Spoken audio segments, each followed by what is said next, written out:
Hello বন্ধুরা, আজ আমি তোমাদের জন্য নিয়ে চলে এসেছি অষ্টম শ্রেণীর বনভোজনের ব্যাপার গল্প নারায়ণ গঙ্গোপাধ্যায়ের লেখা কিছু প্রশ্ন ও উত্তর। তো চলো আজকে ভিডিওটা শুরু করা যাক। প্যালা রাজহাঁসের ডিম সংগ্রহ করতে গিয়েছিল ভন্টাদের বাড়িতে। বনভোজনের ব্যাপার গল্পটির রচয়িতা হলেন নারায়ণ গঙ্গোপাধ্যায়।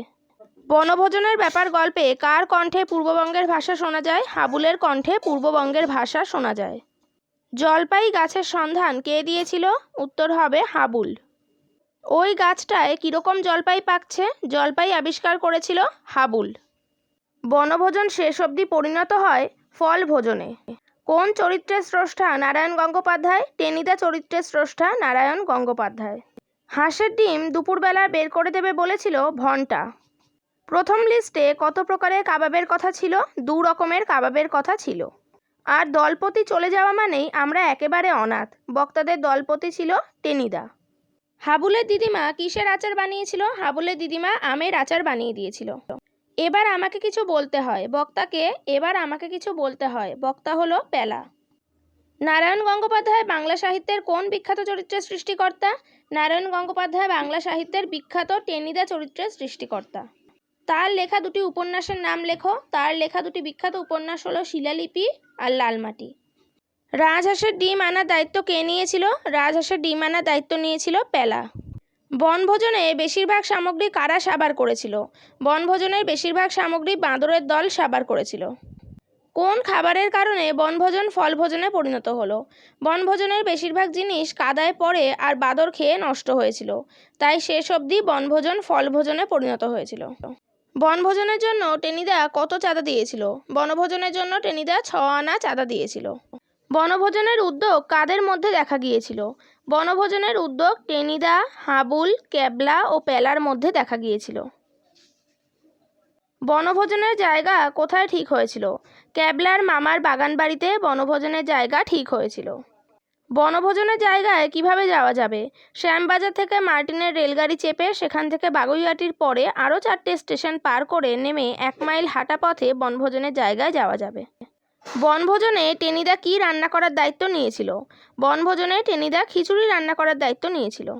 টেনিদা কোন গাছে হেলান দিয়ে ঘুমোচ্ছিল? টেনিদা নারকেল গাছে হেলান দিয়ে ঘুমোচ্ছিল। মন খারাপ করে আমি বসে রইলাম, আমি কে? মন খারাপের কারণ কি?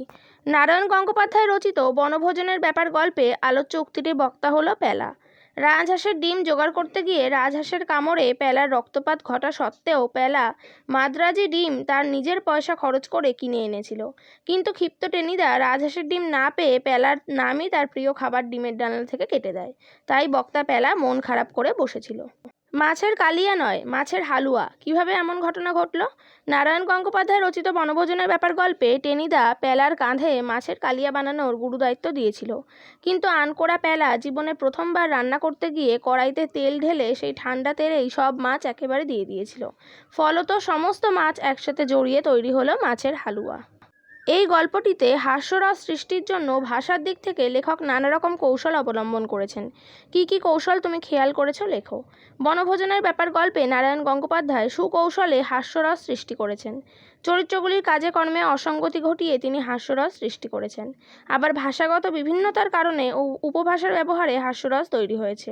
রোয়াকে আড্ডা দেওয়া 4টি ছেলের কথায় হাসির উপাদান সৃষ্টি করেছেন। হাড়ি চটপটি বেরুল, কিসের হাড়ি? তারপর কি হয়েছিল? নারায়ণ গঙ্গোপাধ্যায় রচিত বনভোজনের ব্যাপার গল্পে টেনিদার আদেশে ট্রেন ছাড়ার পর লেডিকেনির হাড়ি চটপট বেরোলো। হাড়ি বেরোনোর পর চটপট সমস্ত লেডিকেনি সকলের চোখের সামনেই টেনিদার পেটে চলে গেল। কোন খাবারের কারণে বনভোজন ফলভোজনে পরিণত হয়? বাগানের একটি গাছে পেকে থাকা জলপাই খাওয়ার ফলে বনভোজন পরিণত হয় ফলভোজনে। বনভোজনের উদ্যোগ কাদের মধ্যে দেখা গিয়েছিল? বাংলা সাহিত্যের অন্যতম শ্রেষ্ঠ ছোট গল্পকার ও উপন্যাসিক নারায়ণ গঙ্গোপাধ্যায় রচিত বনভোজনের ব্যাপার গল্পে টেনিদা, ক্যাবলা, হাবুল ও প্যালার মধ্যে বনভোজনের উদ্যোগ দেখা গিয়েছিল। বনভোজনের জায়গা কোথায় ঠিক হয়েছিল? বনভোজনের জায়গা ঠিক হয়েছিল বাগুইআটি ছাড়িয়ে আরও 4টে স্টেশন পরে ক্যাবলার মামার বাড়ির কাছে এক বাগান বাড়িতে।